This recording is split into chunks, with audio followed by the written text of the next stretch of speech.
สบายดี FC ทุกคนมื้อนี้เราจะมาเบิ่งเกี่ยวกับโครงการพัฒนาและปรับปรุงทัศนียภาพในตัวเมืองนครหลวงเวียงจันทน์เพื่อก้าวเข้าสู่เมืองทันสมัยและเมืองที่มีเสน่ห์ในอนาคต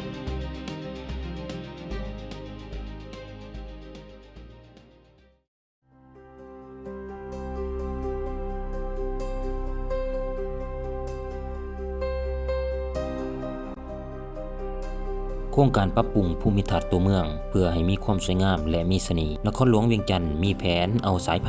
และสายโทรคมนาคมลงดินเพื่อปรับปรุงความเป็นระเบียบเรียบร้อยของตัวเมืองและเพิ่มความปลอดภัยของระบบโครงหลังแผนการดังกล่าวได้เริ่มต้นมาแล้วในรูปแบบของโครงการทดลองและได้มีการเซ็นบทบันทึกความเข้าใจ MOU ระหว่างรัฐวิสาหกิจไฟฟ้าลาว EDL กับภาคส่วนเอกชนเพื่อศึกษาความเป็นไปได้ทางด้านเทคนิคและการจัดตั้งปฏิบัติ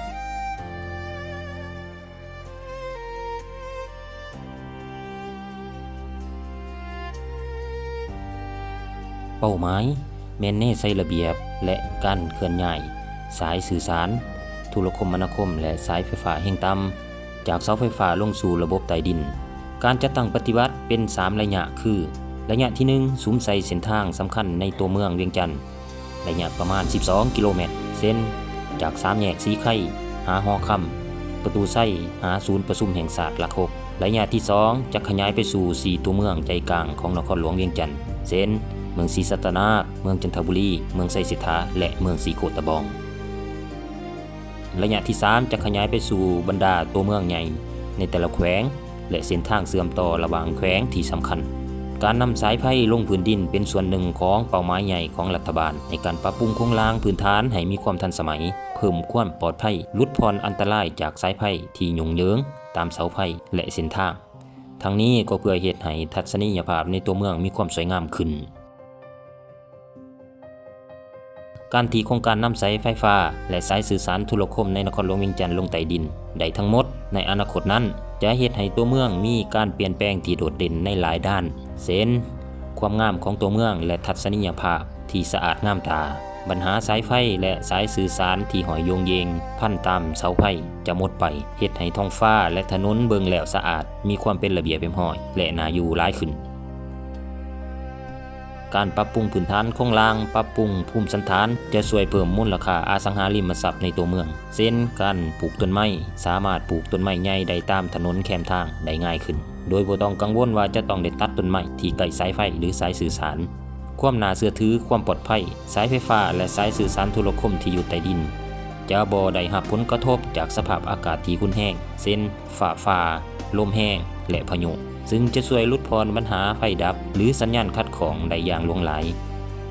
ความปลอดภัยของประชาชนคือการลดพรความเสี่ยงจากอุบัติเหตุที่จะเกิดจากไฟฟ้าที่ตกลงมาสายไฟลัดวงจรที่พาให้เกิดอัคคีไฟหรือไฟไหม้และภัยอันตรายจากการสัมผัสสายไฟฟ้าแรงสูง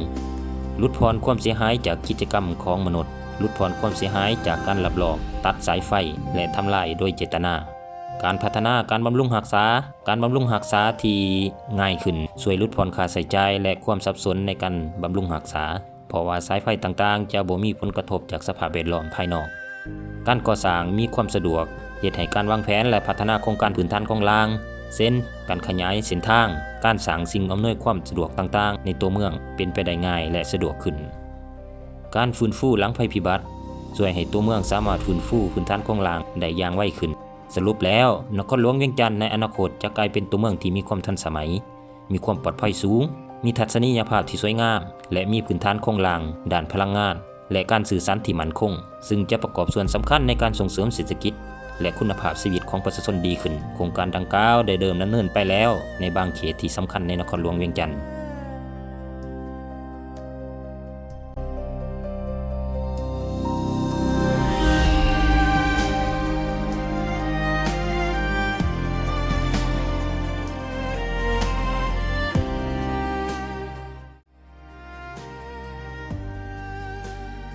การกำจัดสายไฟและเสาไฟที่ยุ่งเหยิงอยู่ถึงอากาศออกไปจะเฮ็ดให้ทิวทัศน์ตามถนนเบิ่งสะอาดและเป็นระเบียบเรียบร้อยและน่าเบิ่งหลายขึ้นมันจะช่วยเน้นให้เห็นถึงสถาปัตยกรรมและสิ่งปลูกสร้างที่มีความสำคัญได้หลายขึ้นการสนับสนุนการท่องเที่ยว ตัวเมืองที่เบิ่งสะอาดงามตาและมีความเป็นระเบียบเรียบร้อยยอมดึงดูดนักท่องเที่ยวให้หลายขึ้นเพราะมันเป็นการสร้างความประทับใจที่ดีนอกเหนือจากความสวยงามแล้วโครงการนี้ยังมีผลประโยชน์ที่สำคัญในหลายๆด้านความปลอดภัยในการหลุดพรความเสี่ยงจากไฟฟ้าที่อาจจะเกิดขึ้นเส้นไฟไหม้สายไฟขาดหรือลมพายุซึ่งเป็นการเพิ่มความปลอดภัยให้แก่ประชาชนและทรัพย์สินเส้นสายที่อยู่ใต้ดินจะปลอดภัยจากอิทธิพลของดินฟ้าอากาศเส้นลมพายุลมแห้งเหตุให้การบริการไฟฟ้ามีความมั่นคงและต่อเนื่องหลายขึ้นลดพรการเกิดไฟฟ้าดับความทันสมัยเป็นส่วนหนึ่งของการปรับปรุงพื้นฐานโครงหลังในตัวเมืองให้มีความทันสมัยซึ่งสอดคล้องกับเป้าหมายการพัฒนาตัวเมืองนครหลวงเวียงจันทร์โดยรวมแล้วการเอาสายไฟลงใต้ดินบ่เพียงแต่เป็นการปรับปรุงพื้นฐานโครงหลังเท่านั้นแต่ยังเป็นการยกระดับคุณภาพชีวิตและปรับปรุงลักษณะของนครหลวงเวียงจันทร์ให้มีเสน่ห์และน่าอยู่หลายขึ้น